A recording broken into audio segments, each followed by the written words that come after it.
Hey everyone, it's John here from Hot Take Hockey to talk about two trades around the Buffalo Sabres. So the Buffalo Sabres trade Marco Scandella to the Montreal Canadiens for a fourth round pick in 2020 that was originally owned by the San Jose Sharks. And they flip that fourth round pick to the Calgary Flames in exchange for Michael Frolik. So first talking about Scandella here. He had about, I think, 9 points through the year. He was in and out of the lineup. But he was getting time. He was definitely getting the time.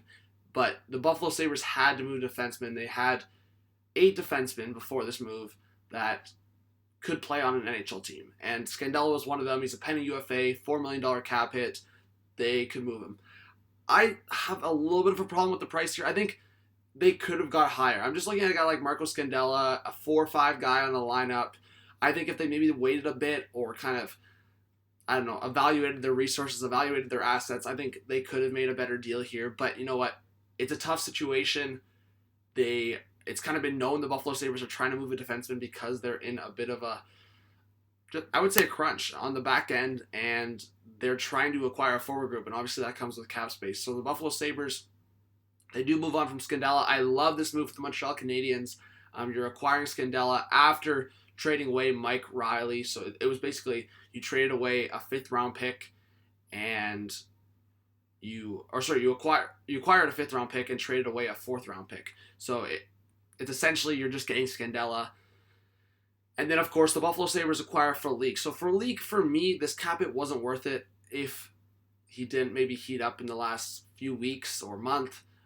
Again, what is heat up? Well, he has 10 points now through under 40 games, I think, and the 10 points is great. 5 goals, 5 assists for a guy that has struggled. He got 2 goals in a row, which was kind of crazy because he hadn't scored for a bit, and then he scored 2 goals in 2 games, and then he got going.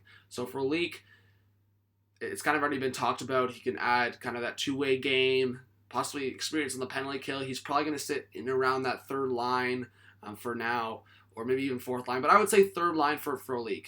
And obviously the Buffalo Sabres have a lot of their shit to figure out. I mean, Middlestat, is he going to come back into this lineup? What's going on with Evan Rodriguez, Zach Bogosian on the back end, 2 guys that have requested a trade, so it's obviously a concern for the Buffalo Sabres. But you know what? They move on from a defenseman, they bring in a forward. I think there is more moves to come for the Buffalo Sabres. They make 2 moves today.